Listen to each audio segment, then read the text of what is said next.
Nag-swimming ulit kami sa huling araw namin sa Bicol. Welcome back sa tipikal na araw na magjowang lumalaban sa katamaran, Bicol Express Part 5. Last day na nga namin sa Bicol at naghahanap pa kami ng pwede namin mapuntahan. Actually, tinanghali na kami sa pagde-decide kung saan kami pupunta, kaya tingnan mo yung mukha ni Ate Shenyo dito, medyo nakakunot, at si Morris ay naiinitan din. Sabi nila Papa Marlon, ang pupuntahan daw naming resort ay Amater. Medyo may kalayuan siya dun sa pinag-stayan namin, parang 34 to 40 minutes yung magiging biyahe namin. Along the way nga ay nakita ulit namin si Mayon na napapaligiran ng mga ulap at mayroon ding malaking bundok dito na sabi ko ang ganda naman sana kung maaakit namin. So as you can see guys, hindi na siya ganun kabukid tingnan. Mixture na siya ng mga commercial places tapos mga ilang sakahan. Tingin ko around 3 to 5 years may magkakaroon na rin dito ng iba pang establishment. Siguro pagbalik namin sa mga panahon na yon. And along the way may nadaanan pa kaming parang creek dito and not knowing na pagdating namin dun sa mismong Amater, karugtong pala siya nun. And after ng ilang minutes na pagbabiyahe ay nakita na namin yung bukana o yung gate ng Amater. And ito yung sinasabi kong karugtong ng creek kanina na nakita ninyo.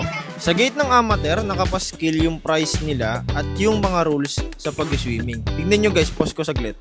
At tignan nyo maigi yung rule number 10. Malinaw na malinaw yung protocol nila patungkol sa swimming attire. At tignan nyo naman yung suot ng kasama ko. Napaka-compliant ng Ate Shay nyo. Hindi, actually wala na daw kasi siyang masuot na damit kaya ginamit niya na lang yung pajama niya pang swimming. At ito na nga, nahuli pa ng ating camera na si Mama Marie ay kumakain na ng pakwan. Pero bumili naman sila dyan para may makain kami mamaya. After namin makapagbayad ay pumasok na kami. At itong tumanbad sa amin may makapasok kami sa loob. Simple pero maganda at kung napansin nyo yan, yung dulo na yan, karugtong yan din yan ng creek na sinasabi ko. And napakalinaw at napakalinis ng tubig. Galing pa kasing bundok yan guys at walang kabahid-bahid na chlorine yan. Nauna na nga sa aming lumangoy yung mga bata at ito dinala pa ni Cheska yung pakwan dito sa Languyan o pool pa rin ba tawag ito, di ko alam. Basta ang alam ko lang malamig yung pool dyan. Kaya tinesting lang ni Cheska kung lalamig ba yung pakwan. So dito nga ay merong pang tinuturo sa amin si Papa Marlon. And ngayon ko lang napansin na meron palang ahas na slide dyan. Yung babagsakan naman dyan ay hindi naman ganun kalalim. Kaya kayang-kaya naman kahit nasa height mo lang ay 5'4". At ito na nga, isa-isa na nagtampisaw sa malamig na tubig ang ating mga kasama. At ito si Shai, tamang alalay lang kay Cheska dahil hindi pa niya aabot yan. Meron din si Kuya Jomben sa kanyang anak. At ito si Matmat, pumunta para sa slide namin na malayan tapos mag-i-slide daw siya. Dito, minake sure niya lang na wala siyang kasabay at ito, nag-slide na nga siya. Pagbagsak nyo, kita nyo naman. Pang!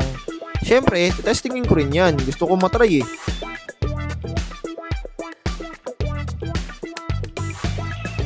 At ayun, baldog ang damulag. Ano mo? Sakit sa ilong yarn. After nga makaahon, ayan, nilantakan na pala namin dito yung pakwan na dala nila Mama Marie. O yung binili kanina sa labas. Siyempre, bibigyan ko si Boss Madam para sweet. At ito, di ko muna inubos yung akin para sabay kaming uubos. At ayan, tamang kain niya kami. At ito, si Shai, nasarapan sa pakwan. And piniplex niya pa yung damit niya na pang swimming. At ito, tamang tampisa ulit kasama si Briel. Kita mo naman yung batang yan. Enjoy na enjoy sa paglalangoy. Nagsalita niya pala kami niyan ni Shai dahil gusto niya kami makasama pareho. At ito naman si Cheska, tamang batis ng katotohanan naman siya. Pinapaplex niya yung pagko-floating niya daw, kuno. And ito si Denden, lunod-lunuran.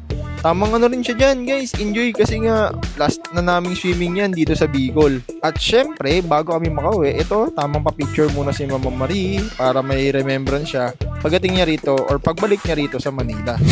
Jump na tayo sa biyahe natin pauwi dito sa Manila at kita niyo naman ang mga tao, tahimik na at medyo pagod na rin dahil sa ginawa naming swimming. Ito to si Denden, napansin ko, natulalaan na lang siya. Di niya alam kasi kung matutulog pa ba siya o lalabanan niya yung antok. Halata naman na kasi na nag-enjoy itong batang to kaya ito, ngumiti na lang siya kahit pagod na. Dito nga ituloy na kami pumasok sa airport at para masettle na rin yung upuan namin. So yun guys, maraming salamat sa panonood sa 5 araw naming biyahe papunta sa Bicol. Sana nag-enjoy kayo at naipakita namin sa inyo kung gaano kaganda yung probinsya namin. And soon, makapunta rin kayo dito at mabisita nyo ang Mayon Volcano! So ayun, Bicol Express out. Hanggang sa muli, paalam!